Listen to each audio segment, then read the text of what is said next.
Good morning and welcome to the National Transportation Safety Board. I'm Jennifer Homendy and I'm honored to serve as chairwoman of the NTSB.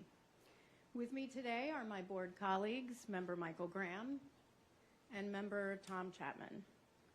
Member Todd Inman is unable to join us today. He is on prearranged travel but has provided his proxy. Today's meeting is open to the public in accordance with the Government in the Sunshine Act. Before we get started, we'll pause for a safety briefing for those who are here in person. Please play the video.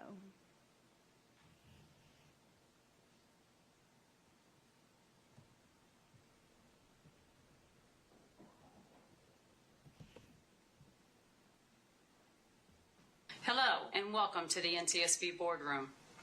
Before we get started with today's meeting, I'd like to quickly walk you through our emergency procedures. First things first, please take a moment to silence your phones or other electronic devices. If you need the restrooms, they're just outside the boardroom on the left side of the lobby. Now, in case of an emergency, here's what you need to know. If someone experiences a medical emergency, our on-site Federal Protective Service officers are trained to respond. They'll call 911, perform CPR if needed, and use the automated external defibrillator device mounted in the lobby between the boardroom exit doors.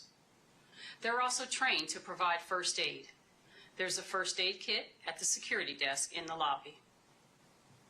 If we're asked to shelter in place, like during instructions, our security team will manage the situation and let us know when it's safe to leave. If the fire alarm sounds, please follow NTSB staff to the nearest exit. There are two main options. Exit via the stairs next to the stage, or you can exit the same way you came in through the lobby. Please walk, don't run. Once outside, you'll be directed to an assembly area. Stay there until we're clear to come back inside. If there's a small fire, our security officers are trained to respond using one of the fire extinguishers. You'll find them in 3 locations: by the stairwells on either side of the stage at the front of the boardroom, mounted on the wall in the back of the boardroom, and near the security area in the lobby. For anyone who needs an evacuation route, you can use the door to the left side of the lobby, which leads into the parking garage. From there, turn right and follow the walkway to the street level. NTSB staff will be available to assist anyone who needs help. And finally, safety is everyone's responsibility. If you see anything that seems off or concerning, please let a staff member or security officer know right away. Thank you for helping us maintain a safe and secure space. Thank you, Sherry, for that video.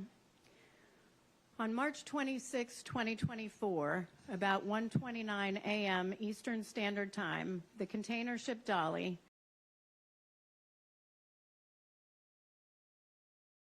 when it experienced losses of electrical power, propulsion, and steering, and struck Pier 17, the southern pier that supported the central span of the Francis Scott Key Bridge.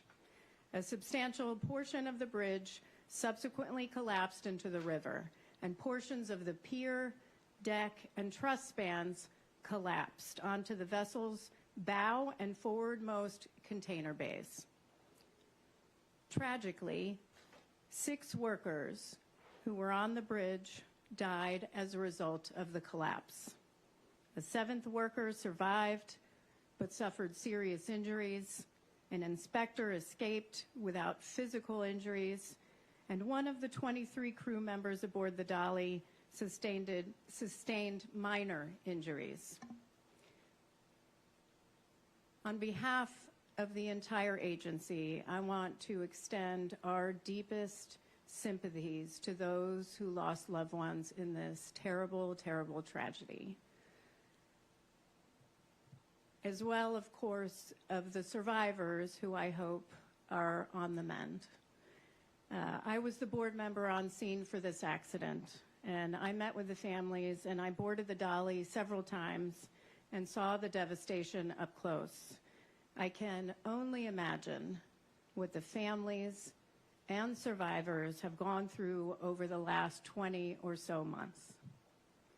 I also imagine that this has been difficult for those who witnessed the devastation, the senior pilot who called for help as the vessel approached the bridge, the pilot dispatcher who notified the Maryland Transportation Authority, the MDTA police who were on the bridge at the time and who within seconds closed the bridge to traffic, saving countless lives, and the crew aboard the Dali, many of whom are still in the United States. For those in the room or in the family briefing room, Elias Quintanas from our Transportation Disaster Assistance Division is here and will be here throughout the course of the board meeting to provide support to anyone who may need it. Elias and I think that's Max back there, Max Green, if you could just raise your hand. If anyone needs support, please come see them. They'll be at the back of the room. The fact is, none of us should be here today. This tragedy should have never occurred. Lives should have never been lost. As with all accidents that we investigate, this was preventable. Throughout this meeting, you're going to hear exactly how. I'm not going to get ahead of the staff presentations, but what I will do is express our deep, deep appreciation, first, to those who responded to or assisted with the response to this accident. And it is a long list, but they deserve our recognition, so thank you for your patience as I go through the list. The American Red Cross, Baltimore City, Baltimore County, the Cybersecurity and Infrastructure Security Agency, the Environmental Protection Agency, the Federal Bureau of Investigation, the Maryland Air National Guard, the Maryland Department of Emergency Management, the Maryland Department of the Environment, the Maryland Department of Transportation, the Maryland Natural Resources Police, the Maryland Port Administration, the Maryland State Police, Maryland Transportation Authority, the National Oceanic and Atmospheric Administration, the U.S. Army Corps of Engineers, the U.S. Coast Guard, including the Atlantic Strike Team, and the Salvage Engineering Response Team, U.S. Customs and Border Protection, the U.S. Department of Transportation, including the Federal Highway Administration and the Pipeline and Hazardous Materials Safety Administration, the U.S. Navy Supervisor of Salvage and Diving, and Whit O'Brien's, who was Synergy's emergency response company. I also want to thank the Salvers, Resolve Marine, and Don John Marine. And I want to thank our colleagues in the Office of Marine Safety, the Office of Highway Safety, the Office of Research and Engineering and Safety Recommendations and Communications for their meticulous work. This was a complex, multimodal investigation, extremely complex, with tremendous challenges. I also want to recognize two people in our audience today who are former but still our colleagues. Paul, who was our Director of Rail Pipelines and Hazardous Materials, and Paul Stansel, who was our head of the Hazmat Division, and Paul was on scene for this, not just for Hazmat, but for the pipeline that was running through the channel as well. So thank you both for being here. Finally, I want to thank staff throughout the entire agency for their hard work and dedication to our mission, especially during the government shutdown.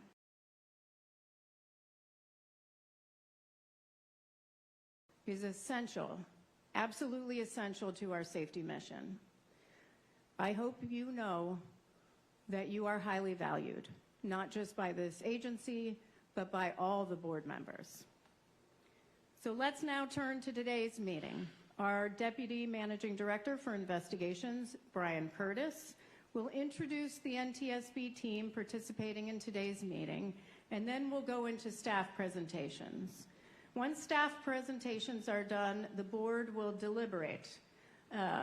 We will ask questions about focused safety issues that we want to raise and highlight in the board meeting. This is the first time the board has gotten together to deliberate the findings in this investigation, but there's some issues that we want to really highlight stemming from the investigation. Then we'll consider a set of findings, the probable cause or causes, and a set of recommendations that are aimed at improving safety and making sure that this never, ever happens again. So with that, good morning, Mr. Curtis. Thank you, Chair Homendy, and good morning to the board. I'll now introduce staff for the Office of Marine Safety. In the front row to my right, Dr. Chris Poland, Acting Director for the Office of Highway Safety, Eric Stolzenberg, Director for the Office of Marine Safety, Captain Marcel Muse, Investigator in charge for this accident, Bart Barnum, Engineering, Captain Bridget Quinn, Nautical Operations.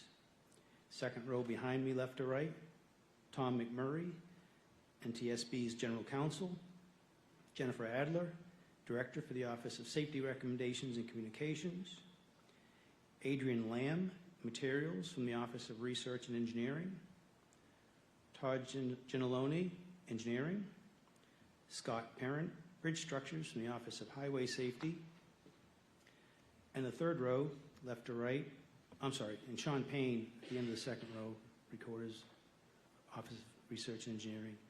Third row, Daniel McClay, Audio Visuals for this meeting, Elizabeth Christopher, Report Writer, Brandy Baldwin, PE, Chief of the Safety Recommendations of the Office of Safety Recommendations and Communications, Liam LaRue, Chief for Marine Investigations, Michael Badinsky, Acting Director for the Office of Research and Engineering, Dan Walsh, PE, Bridge Structures from the Office of Highway Safety. Additional staff present to respond to board's questions, we have Matthew Yandrick, Recorders from the Office of Research and Engineering, Dr. Jana Price, Safety Research from the Office of Research and Engineering, Dr. Carl Schultheis, Vehicle Performance from the Office of Research and Engineering, and Rachel Gunnaratnam, Hazardous Materials from the Office of Railroad, Pipeline, and Hazardous Materials Investigations, and Dr. Dewan Civilian, Human Performance from the Office of Aviation Safety. The presentations will begin with an investigation overview by the investigator in charge, Marcel Muse. Mr. Muse. Thank you, Mr. Curtis. Good morning, Chairman Homendy and members of the board.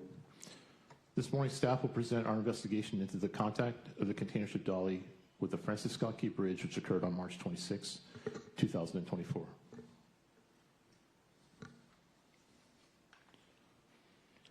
In addition to those who are participating in today's meeting, I'd like to acknowledge the staff noted here for their support and assistance during the investigation and report development.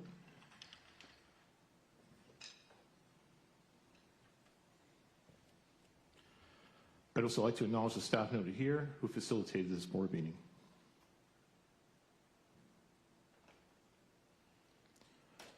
Parties to the investigation are listed here, and we thank them for their assistance throughout the investigation.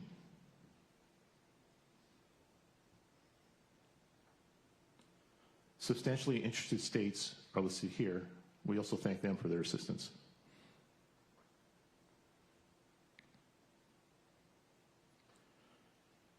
The Dali was a 984-foot-long Neo-Panamax container ship built in 2015 in Ulsan, South Korea.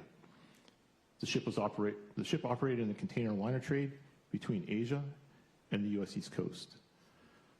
The Singapore flagged ship was owned by Grace Ocean, operated by Synergy Marine Group, and was classed by Nippon Kaiji Kyokai, also known as Class NK. The Francis Scott Key Bridge carried Maryland Route 695 over the Patapsco River from Baltimore to Dundalk. The bridge is owned and operated by the Maryland Transportation Authority and opened to traffic on March 23, 1977. On the morning of March 26th, a crew of 7 highway workers and 1 inspector were working on the bridge, repairing potholes. The Dali arrived in Baltimore at the Seagirt Marine Terminal, shown here, on the north side of the harbor on the morning of March 23rd. Cargo was completed on the evening of March 25th. The crew completed pre-departure checks before 2 pilots from the Association of Maryland Pilots boarded the ship shortly after midnight. The ship was assisted off the pier by 2 harbor assist tugs at 0:36. This chart shows the Fort McHenry Channel and Dali's outbound passage towards the bridge. The channel is 700 feet wide with a base course of 140. The channel has a projected depth of 50 feet, and Dali's underkill clearance was about 10 feet. The Curtis Bay Channel intersects the Fort McHenry Channel about a half a mile north of the Key Bridge. The environmental conditions were favorable, and the accident occurred in darkness. This graphic displays the ship's power management system. Glowing yellow parts represent online machinery or live electrical circuits. The Dali was propelled by a single, slow-speed, 57,000 horsepower diesel engine, which was directly connected to a propeller. A vessel's rudder was moved by rams and up to 3 steering pumps. The ship's electrical power was supplied by 4 diesel generators. The diesel generators were connected to a high-voltage main electrical bus that directly powered certain shipboard equipment, including the main engine lubricating pumps, the bow thruster, and refrigerated containers. The Dali had a low-voltage bus, which was powered from the high-voltage bus through a pair of redundant step-down transformers, depicted here as TR1 and TR2. The low-voltage bus supplied electrical power to Dali's remaining equipment and services, including the steering gear, main engine cooling water pumps, fuel oil pumps, and vessel lighting. The vessel was also equipped with an emergency diesel generator, which is designed to start automatically following a blackout and supply power to the emergency bus and some critical systems. The components and circuits shown here that are glowing yellow show the configuration of the vessel as it got underway prior to the accident. Generators 3 and 4 were running and powering the vessel. The bow thruster was on, but was not being operated. The low voltage power was being supplied from step-down transformer number 1. About 01:08, the ship entered the Fort McHenry Channel. The senior pilot let the assist tugs go, and as the ship lined up in the channel, he turned the con over to the pilot in training. Speed was then increased to slow ahead. At 01:25, as the ship approached the intersection of the Curtis Bay Channel with the Fort McHenry Channel, breaker HR1 unexpectedly opened. The ship experienced a low-voltage blackout. As a result, the vessel lost steering, the ability to operate the bow thruster, and most of the vessel's lighting and equipment essential for operations. 8 seconds later, the cooling water pumps essential for the main engine to operate shut off due to the low-voltage blackout. Loss of the cooling water pressure triggered an automatic main engine shutdown, causing the vessel's propeller to come to a stop. The main engine, as well as the bow thruster, remained off throughout the remainder of the casualty. At 1:25 and 58 seconds, almost a minute after breaker HR1 unexpectedly opened, causing the blackout, the vessel's engineering crew manually closed breaker HR1 and LR1, restoring low-voltage power. Much of the equipment that had shut down with the initial loss of low-voltage power began to automatically restart, including most of the vessel's lighting and steering gear pumps. The electric pump supplying the fuel to generators 3 and 4 was not capable of restarting automatically following the restoration of power and remained off. To restart this pump, a crew member had to do so manually from a local station. Generators 3 and 4 remained running by consuming the remaining fuel in the supply line. The ship was closing with the bridge at 8.6 knots. The vessel developed a starboard rate of turn of 4.5 degrees per minute, and the senior pilot gave a port 20-degree rudder command. He also called his dispatcher by cell phone and requested the bridge be closed to vehicle traffic. He then called for tug assist by radio. Sensing the loss of power to the emergency bus, the vessel's emergency diesel generator automatically started and powered the emergency bus at 1:26 and 10 seconds. Emergency lighting around the vessel came back on.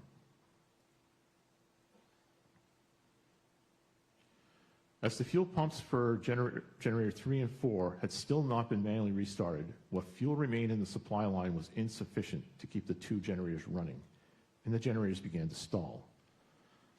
Sensing the underperformance of generators 3 and 4, the vessel's automated power management system automatically started standby generator number 2. 66 seconds after the low voltage power was initially restored and before generator 2 could come up to speed and connect to the high voltage bus, the power management system disconnected generators 3 and 4 due to their inability to maintain a rated speed to produce sufficient power. This resulted in a second blackout. This time both the high voltage and the low voltage buses blacked out. The emergency generator continued operating and powered the emergency bus through the second blackout, which supplied power to some of the vessel's lights, navigation equipment, and a single steering pump. 3 seconds later, at 1:27 and 7 seconds, generator 2 reached a rated speed and the power management system automatically connected it, repowering the high voltage bus.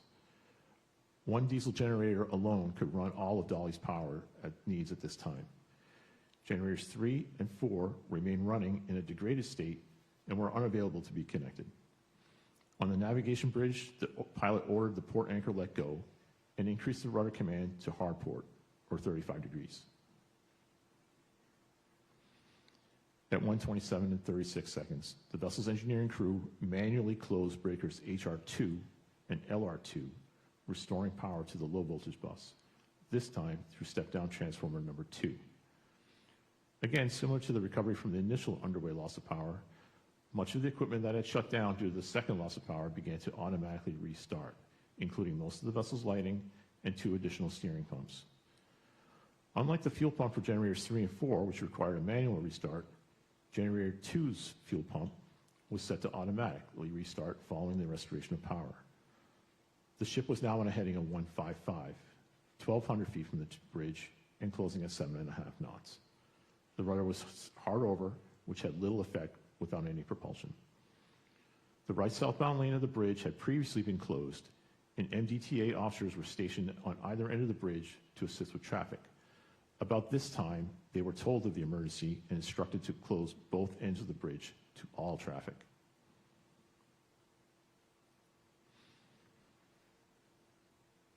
About a minute before the contact, the crew manually restarted the fuel supply pumps for generators 3 and 4. The generators returned to a normal speed. Displayed is the configuration of the system when the ship contacted the bridge at 1:29 and 9 seconds. The Dali's bow contacted Pier 17 at 6.4 knots. The A-frame columns collapsed. This infrared camera looking north captured span 17 and the main span 18, collapsing. Spans 19, 20, 22, and 21 followed. The last southbound vehicle cleared span 17, 31 seconds before it collapsed. Shown here is the last vehicle to safely cross the bridge in the left lane.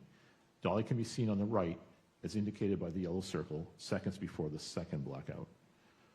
Although vehicle through traffic was stopped, the 7 highway workers fell in their vehicles into the water. The inspector, who was out of his vehicle and walking the length of the bridge, ran to safety on the north side as the bridge collapsed behind him. One crew member on board Dali was injured by falling debris.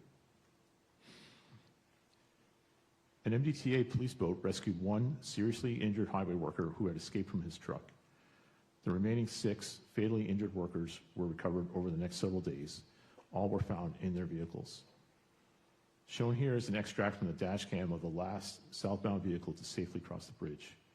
Traffic can be seen stopped by MDTA officers on the opposite side by the time this truck reached them. Staff believes the following items were not factors in this accident: the environment or waterway conditions, the vessel's complement and mariner credentialing, the impairment of the Dali crew or pilots due to alcohol or other tested for drugs, fuel quality or the switchover of fuels, the ship's ability to get underway after an import blackout, and bridge construction with non-redundant steel tension members.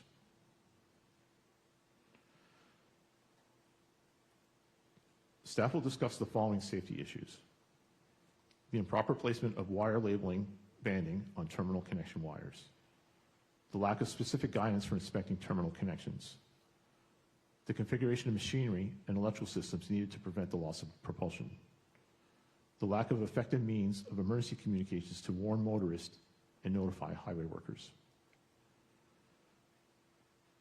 inadequate standards for marine safety management systems, the inadequate standards for the specifications and performance of voyage data recorders, the increasing vessel sizes and traffic density in U.S. ports, and the vulnerability of bridges over navigable waterways to strikes by large ocean-going vessels. This concludes my presentation. Engineering Group's co-chair, Mr. Giannone, will now discuss engineering aspects of this accident.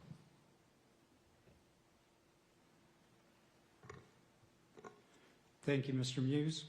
In this presentation, Ms. Lamb, Mr. Barnum, and myself will discuss the engineering-related findings of this accident, including the causes of the two underway vessel power losses. As part of the post-accident investigation, the engineering group focused efforts on determining why HR1 unexpectedly opened, causing the initial underway low-voltage blackout. After several weeks of electrical examinations and troubleshooting, a loose signal wire associated with breaker HR1 was discovered. This wire, referred in this presentation and in the draft report as Wire 1, was found to be loosely connected to an electrical connector identified as terminal block 381, creating an intermittent electrical connection. We will now play a short animation that discusses the control wiring and terminal blocks aboard the Dali.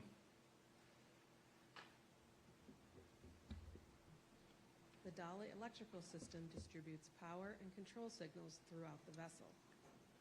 Sorry, can we Control turn up the circuits volume contain hundreds of terminal blocks or that start organize again? Thousands of wires. With a higher volume? The wires on the Dali were terminated with metal sleeves called ferrules that allowed for easier assembly into the terminal blocks. Each wire was identified with a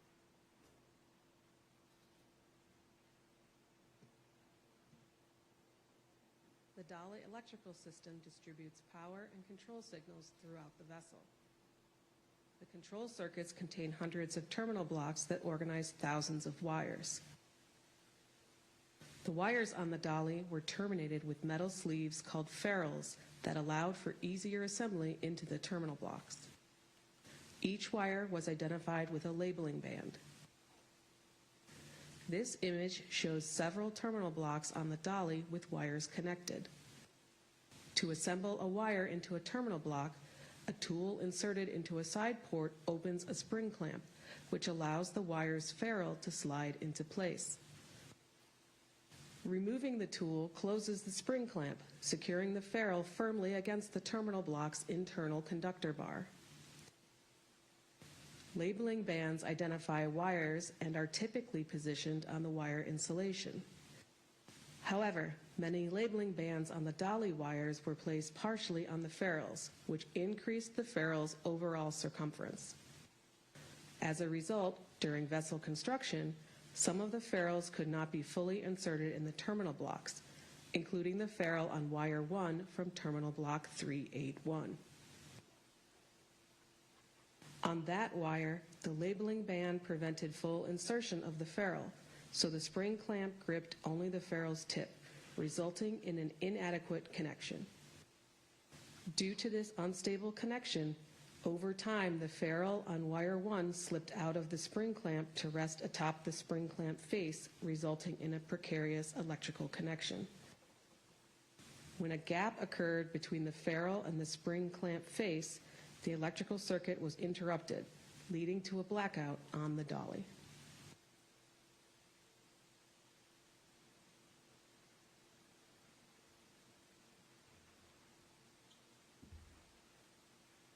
The Dali electrical Staff found that the initial March 26 low-voltage blackout was caused by wire 1 electrically disconnecting from terminal block 381 within the HV switchboard, which resulted in high-voltage breaker HR1 opening, interrupting power to step-down transformer TR1 and the LV bus. Further, staff believes that the position of the wire label banding on the ferrule of terminal block 381's wire 1 prevented wire 1 from being fully inserted into the terminal block spring clamp gate, causing an inadequate connection and leaving wire 1 loose and vulnerable to becoming electrically disconnected. Staff proposes one recommendation to HD Hyundai Heavy Industries, and one recommendation to Wago Corporation, and one recommendation to Class NK. Synergy, the vessel operator, required the crew to complete high-voltage switchboard inspections periodically. However, the work instructions for these inspections did not provide practical guidance for inspecting the individual signal wires and terminal connections within the switchboard, including wire 1. Wire 1 was one of thousands of signal wires within the switchboard and throughout the vessel. Checking thousands of wire connections by hand would be extremely labor-intensive and would also prove operationally challenging, as the vessel's electrical systems would often have to be turned off while crew members inspected the individual connections. Furthermore, continued manual manipulation of the small and delicate signal wiring and terminal connections could introduce additional risk due to human error and could lead to premature failure over time. Infrared thermal imaging, or thermography, is an inspection and maintenance technique that allows inspectors to identify possible points of failure that may not be visible to the human eye without touching the electrical components being examined. It was not being used aboard the Dali prior to the accident. Thermography uses an infrared camera to observe the surface temperature of a wire. It can be used to help identify inadequate termination of conductors, such as wire 1 in a terminal block 381, as well as overloaded circuits by detecting increased local temperatures in electrical systems. It can also help detect faults early before they come to serious problems. Infrared thermal imaging is used widely for inspections in the maritime shipping industry and is a condition-based monitoring technique approved by various classification societies. The National Fire Protection Association, as well as marine insurance groups, recommend thermal imaging surveys of electrical systems be conducted periodically.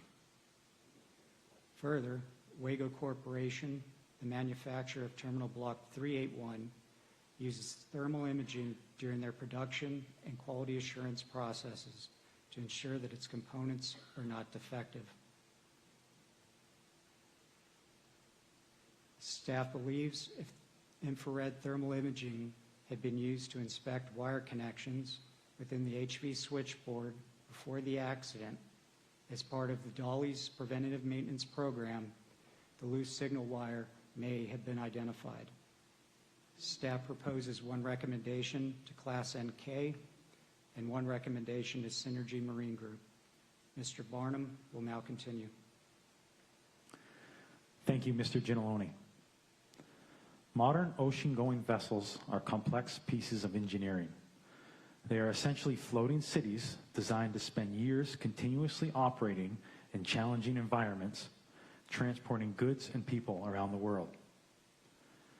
Like most modern equipment, vessels are dependent on electricity to maintain their functionality. Therefore, an unexpected blackout has broad implications for the vessel. Although blackout events are rare, they do occur for various reasons. Given the complexity of a vessel's machinery, recovery from an unexpected blackout is factored into vessel design. However, full machinery recovering can still be complicated and time-consuming. When the Dali initially lost low voltage power while underway, most of the vessel's lighting and equipment essential for operation were also lost.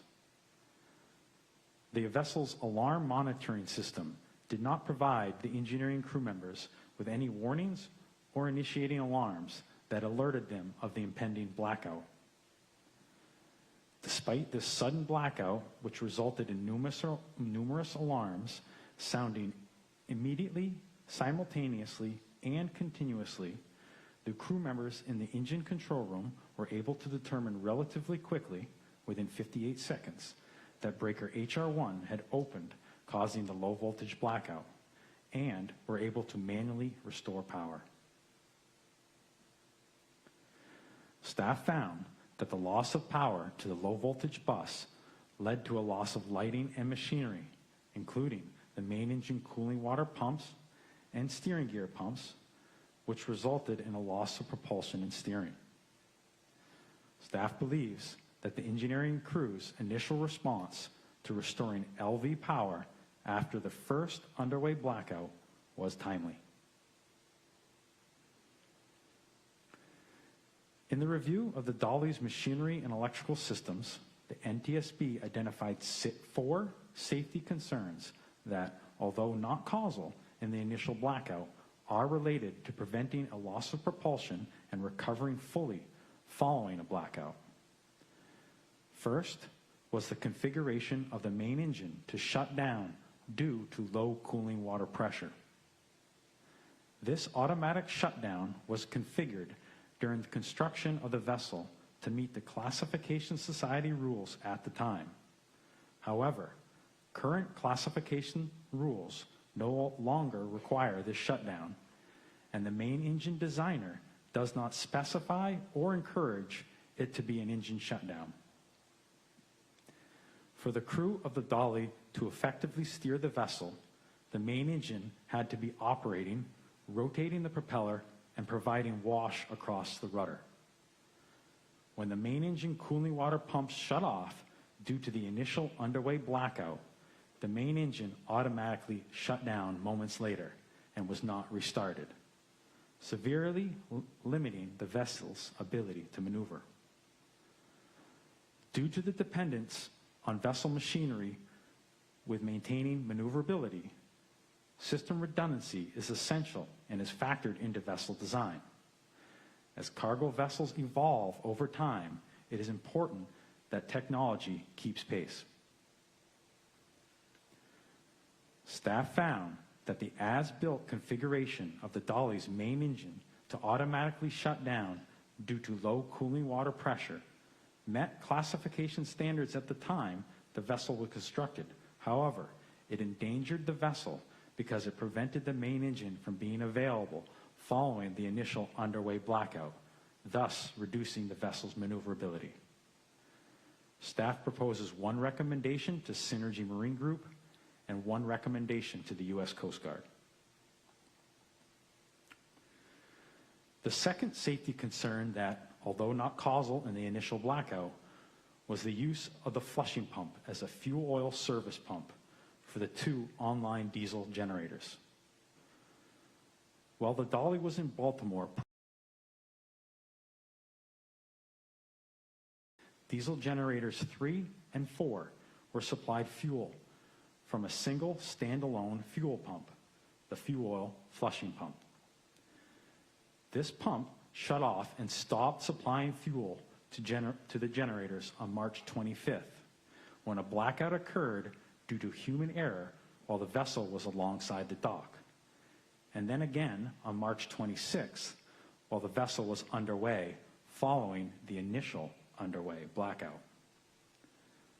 As a result of this insufficient fuel pressure supply, the online diesel generators began to stall and were automatically disconnected from the high voltage bus, which resulted in a second vessel blackout on both days. The flushing pump was not capable of restarting automatically when power was restored and required a manual restart, something that was not quickly done. According to the vessel's Classification Society, the operation of the pump as a fuel oil service pump did not meet classification requirements automatically. Staff found that the second underway blackout on March 26th and the second import blackout on March 25th, during which both the high and low voltage buses were lost, were caused by insufficient fuel pressure to the online diesel generators, resulting from the inability of the flushing pump to automatically restart following a loss of power.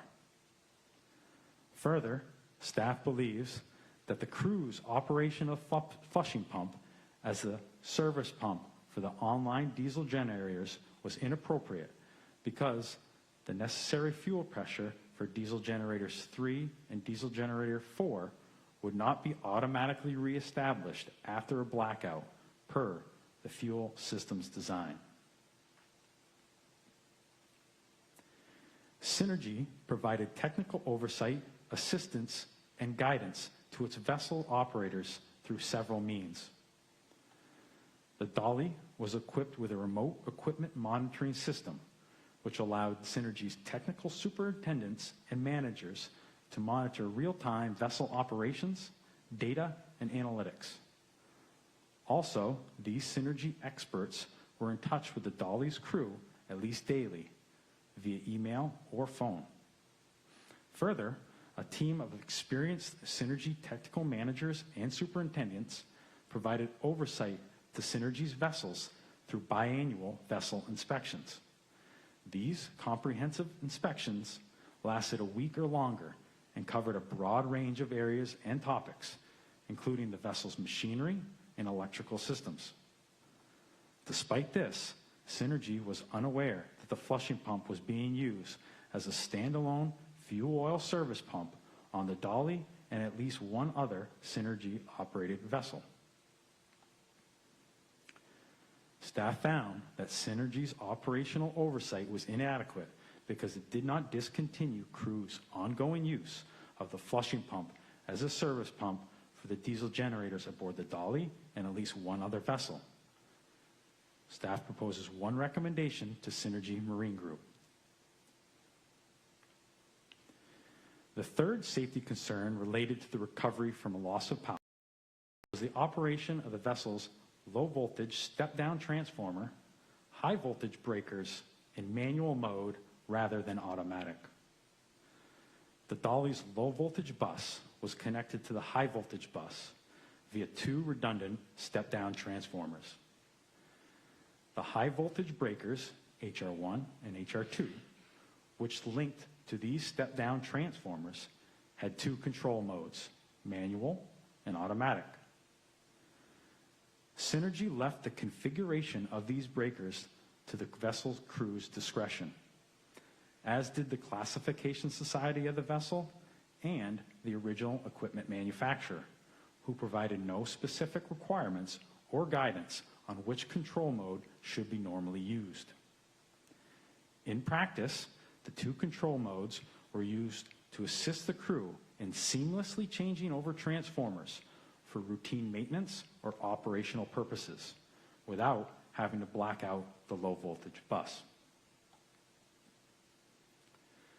An ancillary outcome of operating both HR breakers in automatic control mode, which was tested and confirmed by investigators following the accident, was that upon an unexpected trip of the connected HR breaker, such as the Dali's initial underway blackout on March 26, the vessel's other step-down transformer would automatically connect after about 10 seconds, restoring power to the low-voltage bus. During maneuvering situations, response time is critical to avoiding an accident. Therefore, vessel systems should be configured to ensure maximum redundancy and the quickest possible recovery from the failure of critical systems. In this accident, the crew may have had critical systems available to aid in maneuvering sooner if the HR breakers had been in automatic. Staff believes that keeping the high voltage breakers control modes set to automatic rather than manual would not have prevented either underway blackout, but it would have shortened the duration of the initial underway blackout from 58 seconds to 10 seconds, providing more time for the crew to attempt to recover critical systems, such as propulsion, as the vessel approached the key bridge. Staff proposes one recommendation to Synergy Marine Group. Mr. Ginalone will now continue. Thank you, Mr. Barnum. The fourth safety concern related to recovery from a loss of power was the effect of the emergency diesel generator radiator damper positions on the generator's ability to start. The Dali was equipped with an emergency diesel generator able to power essential onboard systems during a loss of low voltage power. Regulations required the generator to be able to automatically start and power the emergency bus within 45 seconds of the loss of normal low voltage power. However, during the accident, it took 70 seconds. For the generator to automatically start and power the emergency bus, it had to be in standby start configuration, something that the crew and pre-departure paperwork confirmed to investigators following the accident. Additionally, once the start sequence was initiated, for the generator to successfully start, the radiator damper, which was opened and closed automatically by means of a mechanical actuator, had to be fully open. The position of this damper was relayed to the starting controls of the generator by means of a limit switch. If the limit switch did not indicate fully open, the generator would not start.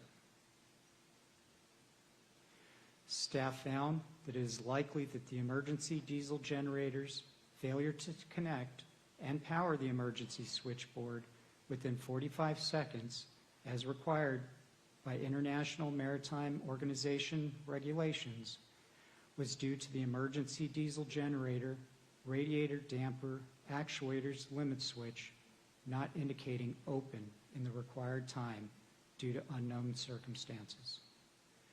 Staff proposes one recommendation to Synergy Marine Group and one recommendation to Class NK. This concludes the engineering group's presentation. Ms. Quinn will now discuss nautical operational aspects of the accident. Thank you, Mr. Ginalone. This presentation will address the Nautical Operations Group investigative findings. This is a photo of the Dali underway, viewing the vessel's starboard side. The vessel's length overall was 984 feet, and the vessel's beam was 158 feet. Dali's design was a split house configuration. The forward house contains the navigational bridge and accommodation areas. The aft house contains the engine room and exhaust stacks. The anchors are located forward on the bow and must be operated locally. This hull marking indicates the bow thruster's location below the water. The graphic on the left shows the approximate locations of all personnel stationed on the navigational bridge. The bridge team consisted of the master, second mate, and helmsman. 2 pilots were also on board for departure. The picture on the right is Dali's bridge. The arrow points to the helm, where the helmsman steers the vessel. Despite the actions to control the vessel's heading, its path towards Pier 17 remained unchanged. The graphic on the left shows the vessel footprints from the first blackout to the pier contact. On the right, the waterway depths are shown. The dark blue is the channel, surrounded by shallow areas beyond the channel's boundaries. The vessel tended to starboard due to external forces acting on the vessel's hull, such as bank effect and the residual rate of turn from steering prior to the blackout. These forces were unable to be counteracted effectively using the available resources, as the propeller was not providing wash over the rudder. Staff found that the actions of the pilots and the bridge team in response to the emergency were executed in a timely manner, but the vessel's loss of propulsion close to the key bridge rendered their actions ineffective. On the left, there is a graphic comparing the size of a cargo vessel which struck the Key Bridge in 1980 to the size of the Dali.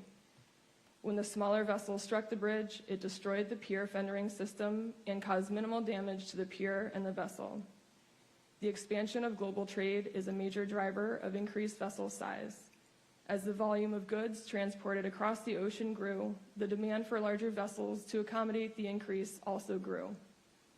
Operational environments expose these vessels in port and waterway infrastructure that was not designed to accommodate or withstand impact with the vessels of such size. Pier protection and emergency shutdown procedures were discussed by port stakeholders as early as 2 decades prior to the casualty.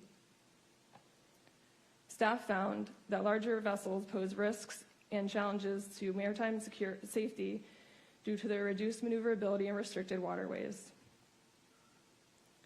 The pilots had emergency shutdown protocol for the bridges in their waterway. The protocol was amended 23 days prior to the casualty.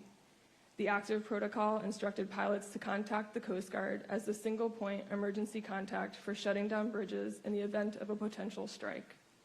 However, during the emergency, the former plan was followed. The senior pilot called his dispatcher, then the dispatcher called the MDTA and the Coast Guard. This system proved to be effective. Staff believes that the quick actions of the pilots, their dispatcher, and MDTA to stop bridge traffic prevented a greater loss of life from the bridge collapse. Staff proposes one recommendation to the Harbor Safety Committee's National Steering Team.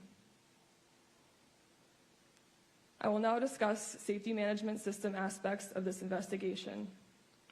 A safety management system, or SMS, is a systematic approach to managing safety, including the necessary organizational structures, accountabilities, policies, and procedures.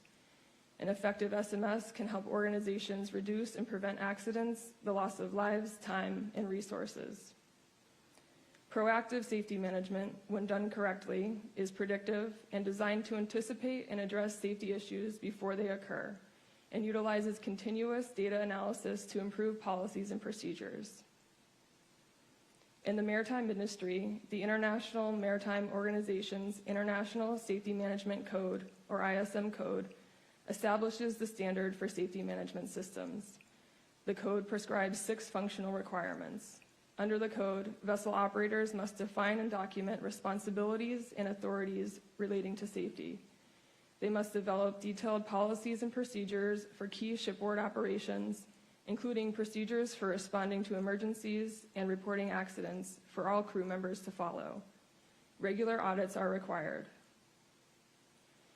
In the aviation industry, the International Civil Aviation Organization established the framework for an aviation SMS. The 4 elements are: safety policy establishes senior management's commitment to continually improve safety and defines the methods and organizational structures needed to meet safety goals. Safety risk management determines the need for new or revised risk controls based on the assessment of acceptable risk. Safety assurance evaluates the continued effectiveness of risk control strategies and supports the identification of new hazards through data collection and analysis. Safety promotion includes training and communication regarding the SMS and other actions to create a positive safety culture within all levels of the workforce. When comparing the 2 models, some elements of the 4-component aviation SMS framework are not included in the Maritime ISM code requirements. For example, safety risk management component of the aviation SMS code is a proactive obligation, while the ISM component for safety risk management is reactive. Proactive risk mitigation strategies in the SMS programs have been proven to increase safety by identifying hazards prior to their occurrence. The safety assurance element in the aviation model includes a change management model. The ISM model does not. Monitoring organizational change management helps mitigate risks by assessing how changes may affect safety. The safety promotion component in the aviation model includes the detailed communication and training requirements associated with implementing an SMS. The Maritime ISM model does not prescribe a formal means of safety communication. This means the ISM model does not require a model for how to communicate safety actions or changes in safety procedures. Because the ISM model does not specifically include this element, the possibility exists that mariners may not receive critical safety information. Staff found that the requirements of the ISM code includes some elements of a comprehensive proactive safety management system. However, the code does not fully encompass all 4 critical components of safety policy, safety risk management, safety assurance, and safety promotion. Staff has proposed one recommendation to the U.S. Coast Guard. This concludes my presentation. Mr. Payne will now discuss vessel voyage data recorder related findings. Thank you, Ms. Quinn. This presentation will discuss issues related to the usage of voyage data recorders. A voyage data recorder, known as a VDR, is an electronic system installed on large vessels that continuously records navigational data, radar images, chart plotter information, basic engine operation, alarm statuses, bridge audio recordings, and VHF radio communications. A VDR is mainly 3 parts. A VDR cabinet, which is the VDR's main computer and storage system. It is inside the ship and contains at least 30 days of data. A VDR protective capsule is stored on the exterior of the vessel, which is designed to survive damage and sinking. It records a minimum of 48 hours of vessel data. Last, newer ships are required to have a float-free combination rescue beacon, which also functions as additional VDR storage. During the investigation, we encountered several problems that made it hard to extract and use the VDR data efficiently.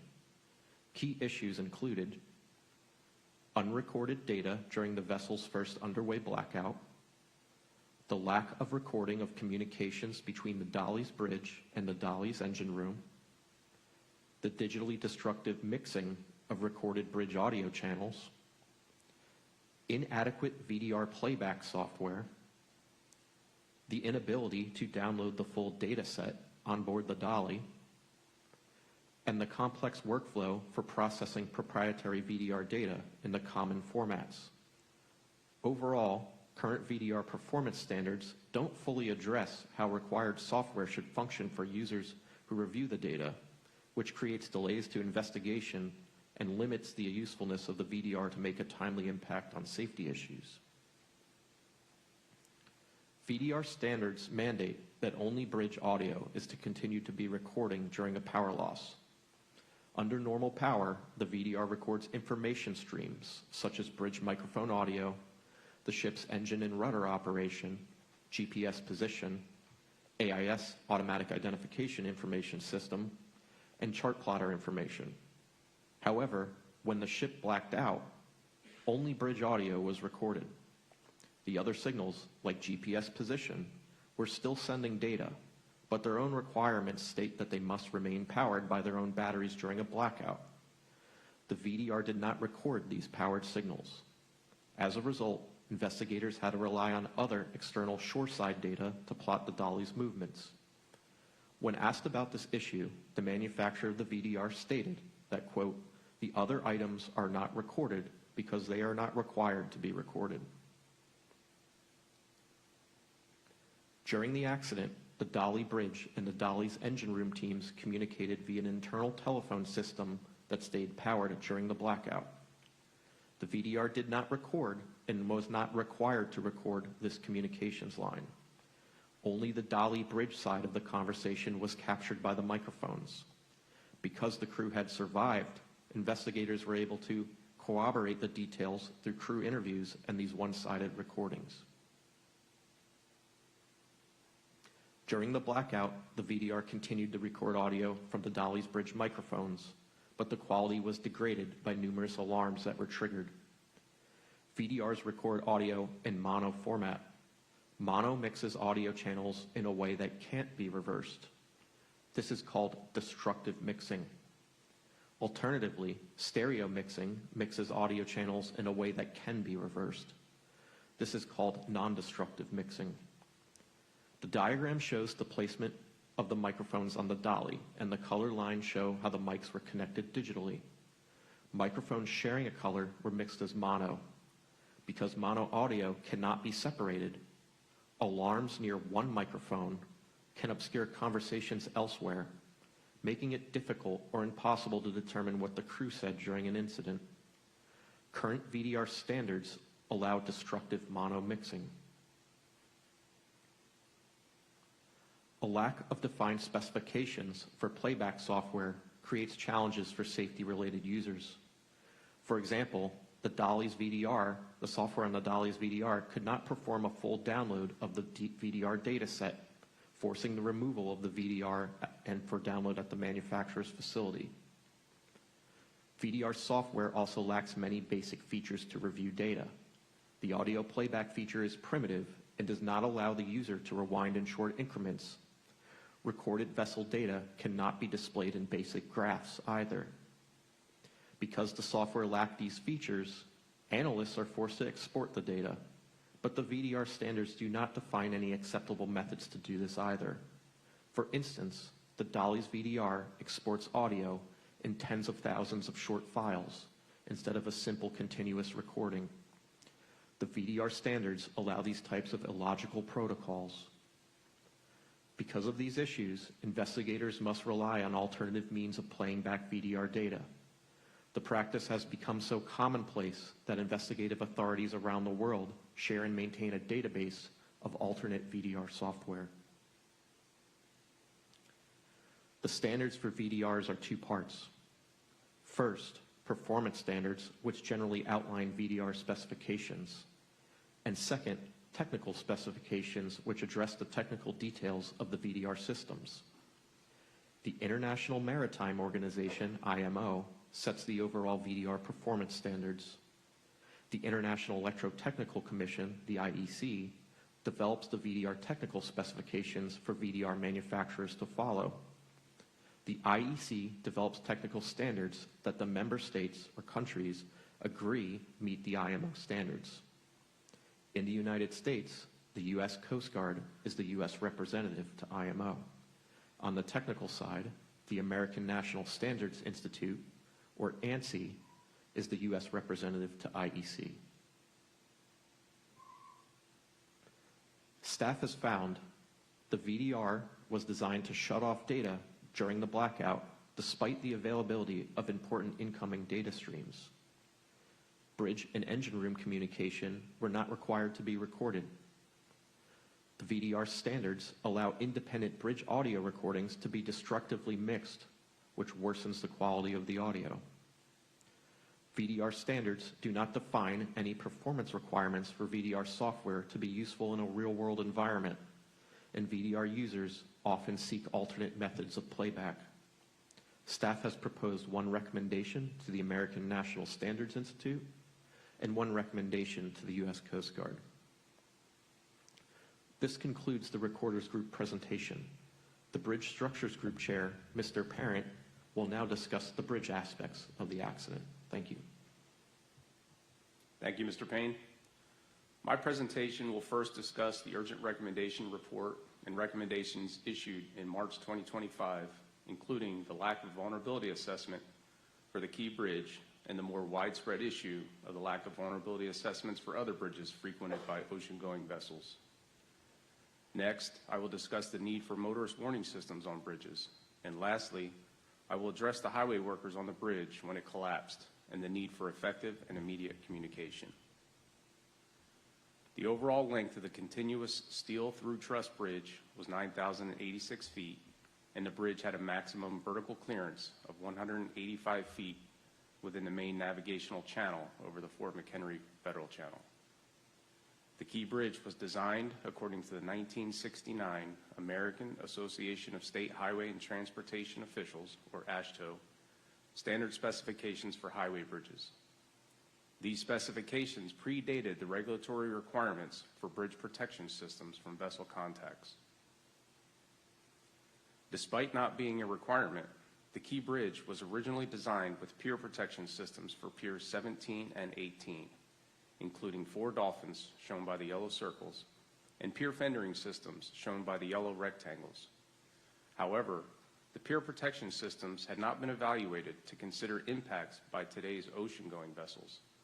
The bridge and pier protection were subjected to regular safety inspections in accordance with the National Bridge Inspection Standards, and the most recent inspection prior to the collapse resulted in a satisfactory rating. As a result of the NTSB investigation and recommendations after the 1980 collapse of the Sunshine Skyway Bridge in Florida, the Federal Highway Administration, or FHWA, drafted a proposed design code to evaluate bridges for vessel collision, which led to the 1991 adoption of the AASHTO Guide Specification and Commentary for Vessel Collision Design of Highway Bridges. While FHWA requires that new bridges on the national highway system be designed to minimize the risk of catastrophic bridge collapse from vessel collision, they can only recommend these vulnerability assessments be performed on bridges designed before the release of the guide specifications. It's important to note that the intent of performing vessel collision vulnerability assessments on existing bridge systems is to identify structures that are particularly vulnerable to catastrophic collapse, thereby allowing bridge owners to be aware of the high-risk safety needs requiring immediate or short-term action, as well as information to prioritize the long-term needs for bridge rehabilitation or replacement. The guide specifications references 3 methods for conducting vulnerability assessments: Method 1, Method 2, and Method 3. Bridges over navigable waterways with commercial barge and ship traffic should be evaluated using a vulnerability assessment in accordance with Method 2. The Maryland Transportation Authority, or MDTA, had not performed the AASHTO Method 2 calculations prior to the collapse of the Key Bridge to determine the bridge's vulnerability as recommended by AASHTO in the guide specifications. As part of the NTSB's investigation, we performed the AASHTO Method 2 calculations to determine vulnerability to collapse for the Key Bridge and found that prior to its collapse, the Key Bridge was nearly 30 times above the AASHTO acceptable risk threshold. As a result of our vulnerability assessment for the Key Bridge, we were concerned there might be other bridges that could be vulnerable to catastrophic collapse from impacts by ocean-going vessels. We worked with the FHWA and identified bridges across the nation that cross navigable waterways used by ocean-going vessels. Ultimately, we identified 68 bridges over navigable waterways frequented by ocean-going vessels within 19 states as having an unknown level of risk of collapse. In our March 2025 Urgent Recommendation Report, we found that if the MDTA had calculated the risk of collapse for the Key Bridge prior to its collapse, the MDTA would have identified that the bridge's risk level was almost 30 times greater than the AASHTO acceptable risk threshold for critical or essential bridges. Further, the MDTA would have had information to proactively identify strategies to reduce the risk of a collapse and loss of lives associated with a vessel collision with the bridge. The 30 owners of the 68 bridges over navigable waterways frequented by ocean-going vessels are likely unaware of their bridge's risk of catastrophic collapse and a potential need to implement countermeasures to reduce the bridge's vulnerability. In that report, we issued 2 urgent safety recommendations to the FHWA, the U.S. Coast Guard, and the U.S. Army Corps of Engineers. These 2 recommendations called for the formation of an interdisciplinary team comprised of experts from the 3 agencies to provide guidance to bridge owners on evaluating and reducing the risk of a bridge collapse from vessel collisions. We also issued 2 urgent safety recommendations to the 30 bridge owners to calculate their bridge's vulnerability to catastrophic collapse and inform the NTSB if their risk is above the AASHTO threshold, and if above, to develop and implement a risk reduction plan with guidance and assistance from the interdisciplinary team that includes short and long-term strategies to reduce the probability of collapse from a vessel collision. I'm pleased to report that we have received positive responses from every recipient of the urgent safety recommendations. The next issue area I will discuss is the need for a motorist warning systems on bridges. Since the 1970s, the NTSB has investigated multiple bridge collapses involving injury and death to motorists that were either on a bridge when it collapsed or drove into the void created after the collapse. 3 examples are shown here, including the 1980 collapse of the Sunshine Skyway Bridge in Florida, the 2001 collapse of the Queen Isabella Causeway in Texas, and the 2002 collapse of the I-40 bridge in Oklahoma. In 1983, in response to NTSB recommendations after the Sunshine Skyway Bridge collapse, the FHWA issued a technical advisory titled Pier Protection and Warning Systems for Bridges Subject to Ship Collisions. The advisory acknowledged the need to consider protection for bridge piers as well as warning systems to alert motorists in the event of a collapse. AASHTO incorporated motorist warning systems into their 1991 guide specifications. Technologies identified in the technical advisory were included in a motorist warning system installed on the repaired Queen Isabella Causeway Bridge after its collapse. The system included a continuous fiber optic cable for signal transmission as shown by the arrows. In the event of a collapse, a loss of signal would be detected and the motorist warning system would activate. Primary motorist warning is accomplished through a series of flashing red traffic signals circling yellow. Motorists who have not reached the site of the bridge collapse to stop and to allow those who have already passed the site to exit the bridge. Warning mechanisms, marked by the yellow arrow, include signs alerting motorists when they approach the bridge, traffic gates, dynamic message signs, and preemption of nearby traffic signals. Staff found that in lieu of police officers or highway workers charged with traffic control and capable of quickly stopping traffic, designed to warn and stop motorists from entering onto a bridge are a possible countermeasure that can be quickly implemented to save lives and may be a component of an effective bridge protection strategy.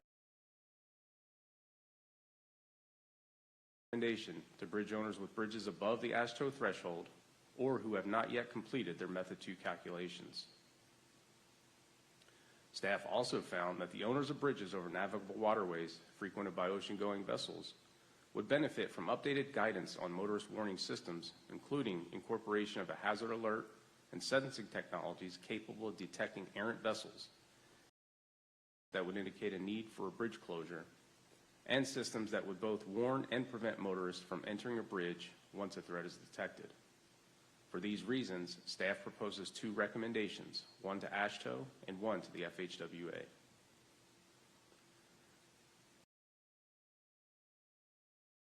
Bridge when it collapsed. There were 7 highway workers and 1 inspector on the key bridge performing roadway repairs as part of an MDTA contract.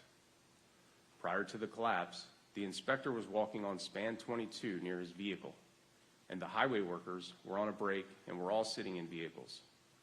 2 of the vehicles were on span 20 and 4 were on span 18. Although unknown to the workers, spans 16 and 23 were the closest points of safety for them to escape to before the bridge collapsed. The shaded area shows the portion of the bridge that collapsed into the water below. As a result of the collapse, the 7 highway workers and all vehicles fell into the water, along with the collapsed section of bridge. 6 of the workers were fatally injured. The inspector was able to run to the safety of span 23 before the collapse. The highway workers on the bridge did not receive advance warning of the impending impact between the ship and the bridge. The MDTA contract for the work being conducted included a traffic control plan that required the contractor to provide a means of communication to the MDTA police detachment as a safety requirement. The contract specified acceptable forms of communication such as a mobile telephone, a citizens band radio, or a portable two-way radio. Prior to the start of the maintenance activities, the inspector exchanged cell phone numbers with the MDTA police officers that were providing traffic control for the work being conducted, thereby meeting the requirements of the contract. Staff examined the timeline of events leading up to the workers becoming involved in the collapse of the bridge. We found that 2 minutes and 25 seconds before impact, the pilot's dispatcher called the MDTA duty officer to notify them of the need to shut down the key bridge. 1 minute and 16 seconds before impact, the MDTA duty officer radioed the police officers performing traffic control to shut down all traffic lanes. 48 seconds before impact, the police officers blocked all traffic from entering the bridge. At 1:29:09 a.m., the starboard bow of the Dali impacted Pier 17. 13 seconds later, the pier collapsed, and shortly after, the other piers and spans collapsed. Despite previously exchanging cell phone numbers, the police officers did not call the inspector to warn him of the Dali's emergency. Instead, one of the officers planned to drive to the worker's location on the bridge to advise them once he was relieved by another officer. Had the highway workers been notified of the Dali's emergency at the same time as the MDTA police officers, there would have been about 1 minute and 29 seconds to evacuate before Pier 17 collapsed. All of their vehicles were parked facing south within the closed right lane of the bridge. Therefore, their likely route to evacuate from the bridge would have been to drive south, as shown by the arrow. Unknown to the workers, span 16 would have been the closest point of safety, which was 2,928 feet away from the northernmost highway worker. The American National Standard Institute Standard A1047 applies to workers engaged in construction, utility work, maintenance, or repair activities on any area of roadway. This standard includes provisions for pre-job planning to determine appropriate needs such as safety controls, equipment, and traffic control plans. However, there are no ANSI standards for highway workers to receive emergency information before or during dangerous or life-threatening events within work zones. Staff found that had the inspector and highway workers been notified of the Dali's emergency situation about the same time the MDTA police officers at each end of the bridge were told to block traffic, the highway workers may have had sufficient time to drive to a portion of the bridge that did not collapse. Effective and immediate communication to evacuate the bridge during emergency is critical to ensuring the safety of bridge workers. For this reason, staff proposes one recommendation to the ANSI A10 committee. Thank you. This concludes my presentation. The staff is ready to answer any questions you may have. Thank you very much, Captain Muse, Mr. Gianelloni, Mr. Barnum, Captain Quinn, Mr. Payne, and Mr. Parent for your excellent presentations. We are going to take, and I'm sorry, there's some issues with the streaming. So people who are tuning in virtually are unable to watch. So we're going to take a 20-minute break so that we can reset the system. And so, we'll just do 5 after 11. So a little less than 20 minutes. And then we'll come back and deliberate.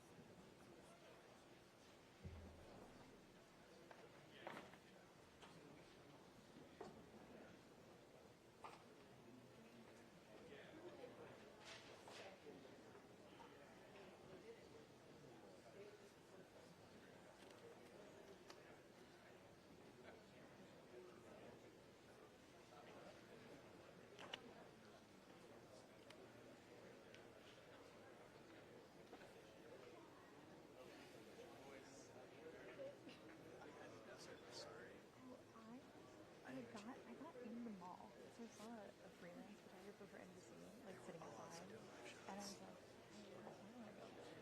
So he told me to go to the right place, but I followed the wrong sign to the food court. I was like, I'm in a food court. It's funny because I looked at Google Maps and it kept showing me the parking garage, but that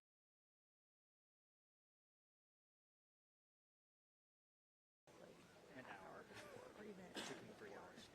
I left the station at 6:15. did you take 295 down, or did you take the other way? 295. It was just accident after accident after I accident. should have just had you pick me up. I don't know why I did not think of that, because I live right off of 295, and that would have made so much more fucking sense. I've done this drive multiple times in the Greenbelt, whatever. It was like Nothing like there that. was an accident. You also have to remember, we're back from the shutdown after 45 days, so people are also probably. So see how we're all crammed over here? Yeah. Because their little camera, they can't move it in front of us. So Oh, is that the live stream? We're blocking their way. So that's why we can't be in the corner here. I was all set up there, and then I was about to go to the bathroom. I stopped to go to the bathroom, and I had to move over here.